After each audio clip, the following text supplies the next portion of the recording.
I feel good, you look great, I like you, I can't wait. A first time, a first date, you're so fine, I'm so late. You sip wine, I drink straight. Okay, ayun na, isang magandang araw ulit dyan sa lahat ng mga kadiway natin dyan, especially do sa mga beginners. Ayun mga kadiway, no, dumating na yung order natin. Ayan, di na natin in-unbox. Ito nga pala, kung mapapansin nyo, ay para to dun sa mga baguhan na nagbabalak bumili ng ganito. Ito ay spot welder ng 18650 na mga battery o yung katulad ng mga 18650 na ginagamitan ng spot weld. Ayan, yung mga tulad na ito mga kadiway. Ayan. At yan, tulad nito kapag bubuo kayo ng tinatawag nating battery pack. Okay? So ayan mga ka-DIY, bibigyan natin ng isang mabilis na review. Ito. Dati nakabili na ako nito mga ka-DIY. Ito yung nabili ko yan. So ang bili ko pa dyan dati, nasa 599. So yan yung price niya, medyo mahal pa dati.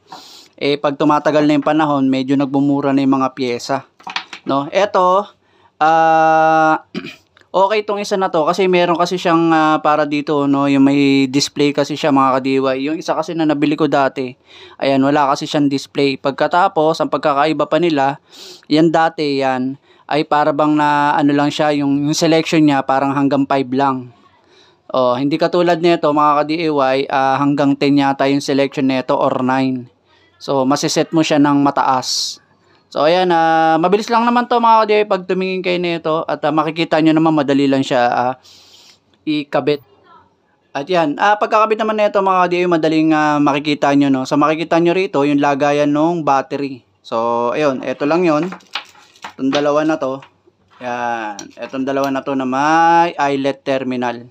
So dito may ilalagay sa battery, no. Huwag kayong magkakamali dyan, may positive negative naman yan. So ito yung positive. Ito yung negative. So, ikakabit ko na isang mabilis.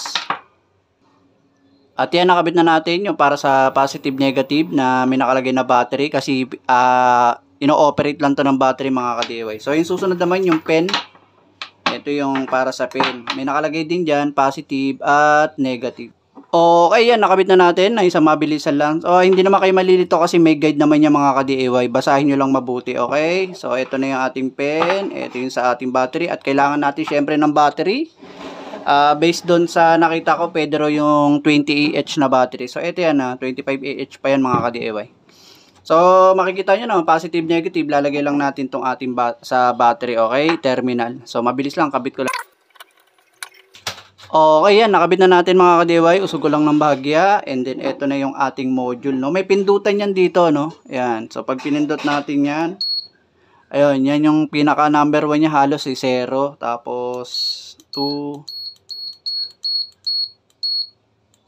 Hanggang 9 kung tutuusin, ano. So, ibig sabihin, parang, ayan yung pinaka, ano niya, sagad niya mga ka-DIY. Tapos, balik ulit yan sa 1. Pagpapatay mo naman, i-press mo lang na medyo matagal. Yan yung off niya. Okay, ngayon pinakamalaga dito yung malaman natin kung okay ba 'to mga ka-DIY. So kuha lang tayo ng battery. So ito yung ating 18650 na battery and then syempre kailangan natin ng nickel strip. Yan. Te-testingin lang naman natin muna kung okay ba 'to. So try muna natin sa sagad na agad natin, lagay natin sa number 5 mga ka-DIY. Yan. And then try na natin kung makapit ba 'to.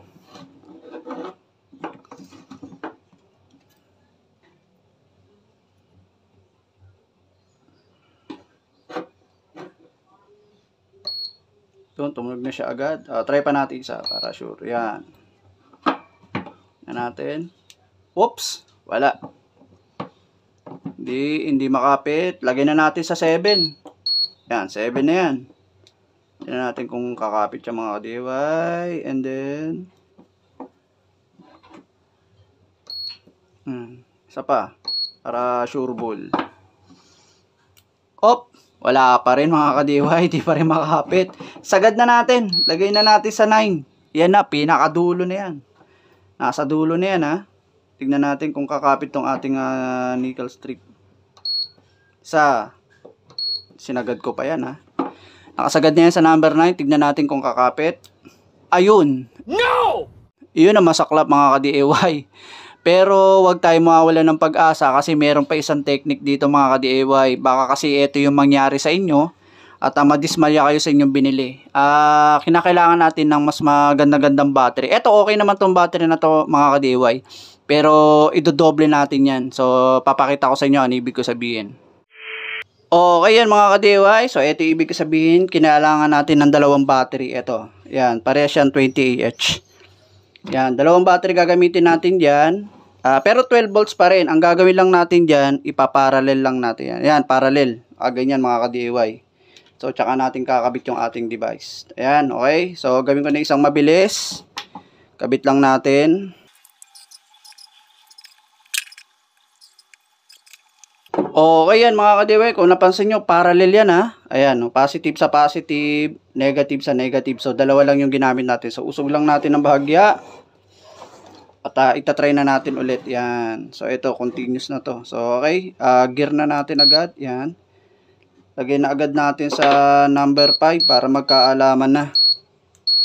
Yan, number 5. Testingin natin kung okay ba siya.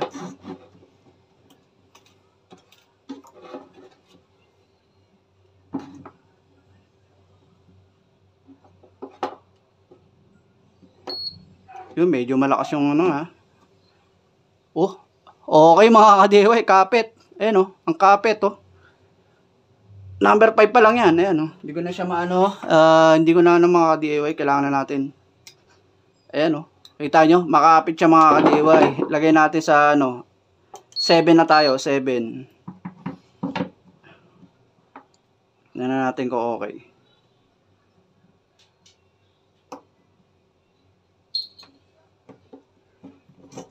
Muna tayo 7. Yan natin 7. Makapit na siya mga ka-DIY sa 7. Ayan o. Try na natin sa 9. Sagad na natin. Ayan o, sa 9. Yan natin kung ano yung magiging resulta niya. Yun o.